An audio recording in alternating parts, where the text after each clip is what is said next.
జోగి రమేష్ మీద ఆయన కోడలు పెట్టిన కేసులో ఇప్పటికే 11 మంది మీద కేసు నమోదైంది. ఈ 11 మందిలో ప్రధానంగా జోగి రమేష్ కుమారుడైన జోగి రాజీవ్ సంసారానికి పనికిరాడు అనేది ప్రధానంగా మేఘన అంటే రాజీవ్ భార్య చేసిన ప్రధానమైన ఆరోపణ.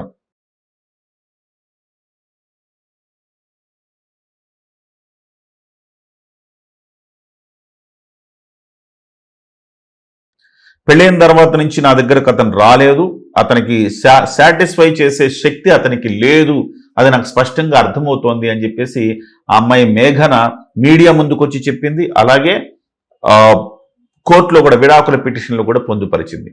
ఎస్పెషల్లీ వాళ్ళిద్దరి మధ్య అంటే 2 కుటుంబాల మధ్య పంచాయతీ జరుగుతున్నప్పుడు సీక్రెట్గా రికార్డు చేసి కూడా ఆ వీడియోను బయటకు వదిలారు. అందులో కూడా జోగి రాజీవ్ చెప్తున్న అంశాలు ఏంటంటే, ఆ అమ్మాయిని చూస్తే నాకు ఎలాంటి ఫీలింగ్స్ కలగలేదు, నాకు పెళ్లి వద్దని చెప్పాను, అయినప్పటికీ కూడా బలవంతంగా నాకు పెళ్లి చేశారు, సో దాంట్లో నాకు చాలా నన్ను ఇబ్బంది పెట్టారు, నా జీవితాన్ని సర్వనాశనం చేశారు అని చెప్పేసి జోగి రమేష్ మీద గట్టిగా అరవటం అనేది మనం ఆ వీడియోలో కూడా చూసాం.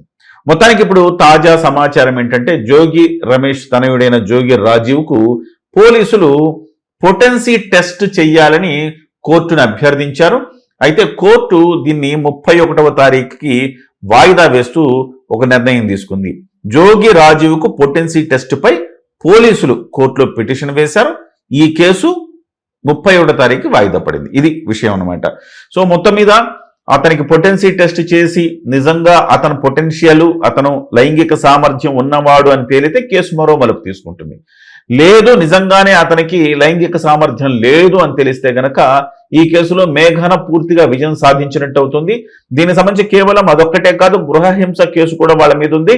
వాళ్ళు అదనపు కట్నం తేవాలని అడిగారని, మతం మార్చుకోవాలని బలవంత పెట్టారని, ఆ అమ్మాయిని చంపడానికి ప్రయత్నం చేశారని దాదాపు 11 మంది మీద కేసులు ఉన్నాయి. సో ఇది కేవలం అతని పొటెన్సీకి సంబంధించి మాత్రమే కాదు, గృహహింస కేసు ఇది. ఖచ్చితంగా దీన్ని జోగి రమేష్ కుటుంబం ఎదుర్కోవాల్సి ఉంటుంది. చివరికి వాళ్ళ అత్తగారు అంటే ఆ మేఘన అత్తగారు అంటే జోగి రమేష్ భార్య కూడా తనను వేధించినట్టుగా కూడా ఆమె కంప్లైంట్ చేయడం జరిగింది. సో ఈ 11 మంది మీద కేసు నమోదైన దరిమిలా ముందుగా పోలీసులు ఈ విచారణలో భాగంగా అమ్మాయి చేస్తున్న ప్రధాన ఆరోపణ, విడాకుల కోసం అడుగుతున్న ప్రధాన ఆరోపణ, 1 గృహహింస, 2 జోగి రాజీవ్కి పొటెన్సీ లేదు కాబట్టి, అతనికి సంసారం చేసే శక్తి లేదు కాబట్టి విడాకులు కావాలి అని కూడా. దీని మీద పోలీసులు కోర్టును ఆశ్రయించారు. కోర్టు ఏమో 31వ తేదీకి వాయిదా వేసింది. బహుశా 37వ తారీఖున పొటెన్సీ టెస్ట్ జోగి రాజీవ్కి చేసే అవకాశం ఉంది.